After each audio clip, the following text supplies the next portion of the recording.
ऐसा हो सकता है कि हम लोग सब्जियां उगाना सोचें और लौकी ना लगाएं।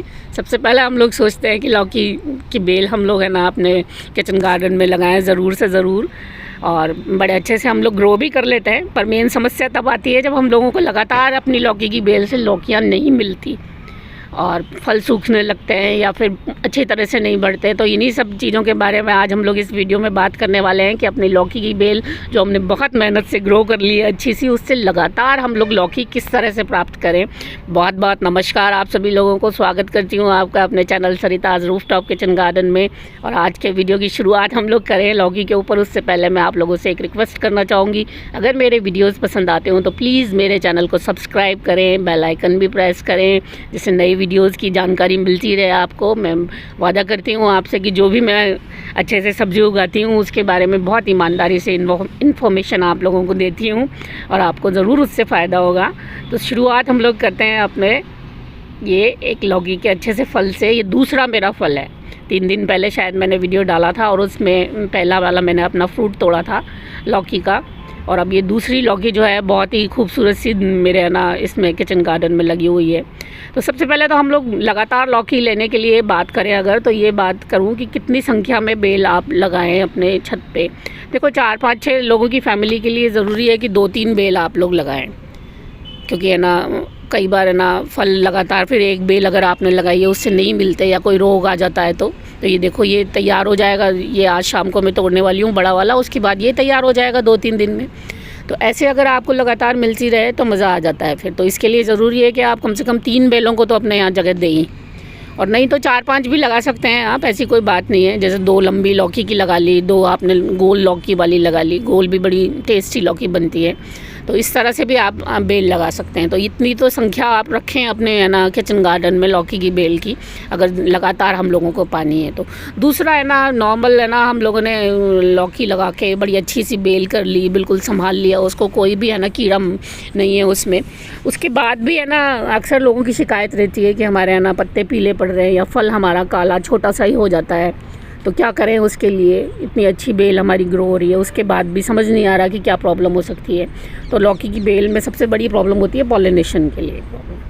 जो इस लौकी की बेल में बहुत अच्छे फ्लावर्स आते हैं, मेल फीमेल सब बहुत अच्छे आते हैं। देखो ये गोल वाली भी बननी शुरू हो गई है, मैंने इसको कल पॉलिनेट किया था और ये बढ़ने लगी है आज। तो मैंने इसको कपड़ा लपेट दिया है क्योंकि फल मक्खी की बड़ी समस्या रहती है। तो पॉलिनेशन की बात मैं कर रही थी आप लोगों से, तो पॉलिनेशन बहुत ज़रूरी है। और अक्सर ऐसा होता है कि बीज होती हैं आपके गार्डन में, उसके बावजूद भी लौकी की फलों में जो है पॉलिनेशन नहीं हो पाता। Male female flower hand pollination कैसे करते हैं इसके बारे में मैंने वीडियो पहले डाला हुआ है और मैं डिस्क्रिप्शन बॉक्स में उसका लिंक भी दे दूँगी, आप देखें वहाँ से कि पॉलिनेशन कैसे करते हैं। तो बहुत ज़रूरी है कि आपकी जो भी बड़ी वेजिटेबल्स लगी हो ना उसमें आप अपने सिर्फ नेचुरल बीज पे या है ना पॉलिनेटर्स पे डिपेंड ना करें। अच्छा होगा कि आप, बहुत आसान सा काम है, आप अपने है ना फ्रूट्स को हैंड पॉलिनेशन दें। तो ये बहुत ज़रूरी चीज़ है। ये देखो आप इसमें गोल वाली मेरी लाटू घिया है, इसमें सारे इस टहनी पे फीमेल फ्लावर्स हैं। अच्छा, फीमेल फ्लावर्स की संख्या कैसे बढ़ाएं हम लोग, इस चीज़ के ऊपर अगर मैं बात करूं तो उसमें आप ये देखिए कि है ना जो हमारी बेल हम शुरू से बढ़ाना शुरू करते हैं उसकी पिंचिंग बहुत राइट तरीके से करना ज़रूरी होता है। तो आप ये देखो इसमें मेरी 4 बेलें लगी हुई हैं और यहाँ से ये नीचे से लौकी बढ़ना शुरू हुई है। और आप ये देखो लगभग 2 मीटर तक मैंने इसको सिर्फ एक सिंगल ब्रांच के ऊपर चलाया है।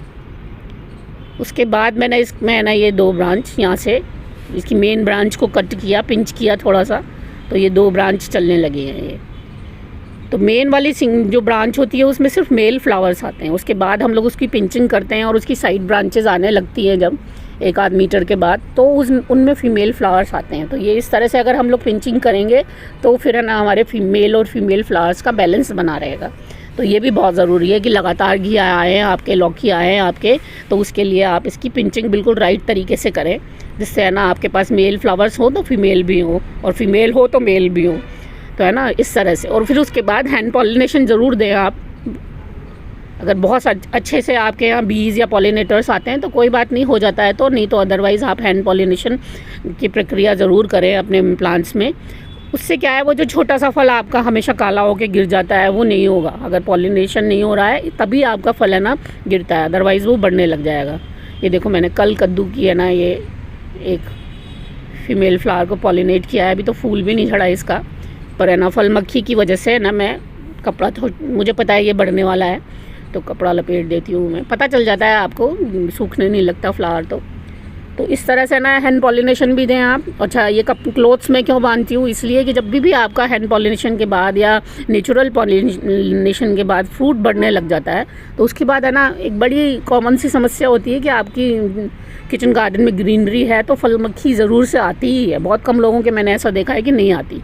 तो उससे बचाव का सबसे आसान, सस्ता और सुलभ तरीका यही है कि आप कुछ कॉटन के क्लोथ्स जो है अच्छे से लें। देखो आज इसमें जुकनी में मेरे पास मेल फ्लावर नहीं है तो ये बेकार होगा। अब ये फीमेल फ्लावर मेरा इतना सुंदर सा, तो है ना कॉटन का क्लोथ रखें 10-20 अपने पास, जो अपने है ना विभिन्न तरह के बड़े फ्रूट्स के ऊपर आप जैसे ही बढ़ने लगे ना पॉलिनेशन के बाद बांध दें तो उससे क्या है स्वस्थ फल आपको हाथ में आएगा। अदरवाइज़ फल मक्खी उसमें अंदर जाके और है ना अंडे दे देती है और उसके बाद वो सड़ जाता है फल, तो उसको बांधना भी बहुत ज़रूरी है। तो ये सब चीज़ें काम आती हैं बिल्कुल लौकी में लगातार फल लेने के लिए, है ना। तो ध्यान रखें इन चीज़ों का आप। तो पॉलिनेशन तो बहुत ही ज़रूरी है। अच्छा, लगातार की बात अगर हम लोग कर रहे हैं तो लगातार की बात में न्यूट्रिशन का जिक्र भी होना बहुत ज़रूरी है। तो जैसे 2 लौकी आपने एक फल से, एक पेड़ से, प्लांट से ले ली हैं अपने से, बहुत अच्छे साइज़ की और बहुत बढ़िया सी लौकी ले ली हैं, तो उसके बाद ये ज़रूरी हो जाता है कि आप उसकी रूट फिलिंग कर दें थोड़ी सी। रूट फिलिंग का मतलब उसकी जड़ों में थोड़ा सा है ना न्यूट्रिशन दे दें, उसमें बहुत ज़्यादा ना दें। किसी ने मुझे कहा है कि मेरे पत्ते पीले होने लग गए रूट फिलिंग के बाद, तो अगर आप ज़्यादा न्यूट्रिशन डालेंगे रूट फिलिंग करते टाइम या अपनी मिट्टी में गुड़ाई करके न्यूट्रिशन जो देंगे खाद, वो तो फिर थोड़ा सा प्लांट है ना स्ट्रेस में आता ही है उसके बाद। तो ध्यान रखें 1 मुट्ठी 2 मुट्ठी बहुत होता है। तो अगर आपने 2 फ्रूट्स जैसे ले लिए बड़े बड़े अपने एक बेल से, तो उसके बाद अच्छा है अगर उसको आप थोड़ा सा न्यूट्रिशन दें 1 या 2 मुट्ठी। और क्या दें ये भी लोग मुझसे कई बार पूछते हैं। तो देखो वैसे तो मैं वर्मी कंपोस्ट पर डिपेंड करती हूँ 80%। वर्मी कंपोस्ट बहुत अच्छा न्यूट्रिशन होता है, और नहीं तो मैंने आपको बताया ही है कि मेरे पास है ना जो छत का कचरा होता है वो मैं अपने प्लांट्स में नीचे ही डालती हूँ, तो उसका भी बहुत अच्छा न्यूट्रिशन तैयार होता है उसके अंदर, प्लांट के अंदर। तो मैं थोड़ी सी निष्फिक्र रहती हूँ इसीलिए न्यूट्रिशन देने के मामले में, क्योंकि मुझे पता है मेरी मिट्टी में भी नीचे है ना बहुत अच्छी खाद तैयार हो रही है। पर है ना वर्मी कंपोस्ट के साथ आप लोग सीवीड एक्सट्रैक्ट ज़रूर मंगा के रखें, क्योंकि वो है ना माइक्रो न्यूट्रिएंट्स की कमी पूरी कर देते हैं आप, चाहे ग्रैनुअल फॉर्म में हो चाहे लिक्विड फॉर्म में हो। तो उस तरह से आप वो 2-3 चीज़ें मिला के आप दे सकते हैं। जैसे लौकी की बेल है, इसको है ना फॉस्फोरस भी बहुत अच्छे से चाहिए होता है और पोटैश भी चाहिए होता है। नाइट्रोजन की इतनी ज़्यादा बहुत ज़्यादा बढ़ने के बाद इसको ज़रूरत नहीं होती जितनी इन दोनों चीज़ों की होती है। अब ये कैसे मिलेंगे आपके प्लांट्स को, ये मैं न्यूट्रिशन के ऊपर नेक्स्ट वीडियो में आपको अच्छे से बताऊंगी कि प्लांट्स को किस किस तरह के न्यूट्रिशन चाहिए होते हैं और वो इजीली और बिना खर्च के हम लोग कैसे है ना अवेलेबल कर सकते हैं। तो पोटाश का तो बहुत अच्छा सोर्स है कि है ना आप है ना केले का जो छिलके होते हैं अपने खा के हम लोग डाल देते हैं, उनको सुखाइए और थोड़ा सा है ना ऐसे मसल के बस अपने प्लांट्स में डाल दीजिए चारों तरफ।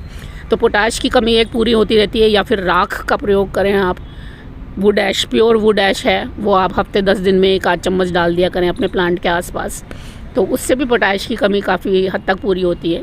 फास्फोरस के लिए हम लोग बोन मील डाल सकते हैं या फिर सुपर फास्फेट डाल सकते हैं हम लोग, जो रॉक फास्फेट आता है वो पत्थर से बना हुआ चूरा होता है, तो उसको भी ऑर्गेनिकली हम लोग यूज़ कर सकते हैं। तो ये 2 तरीके हैं।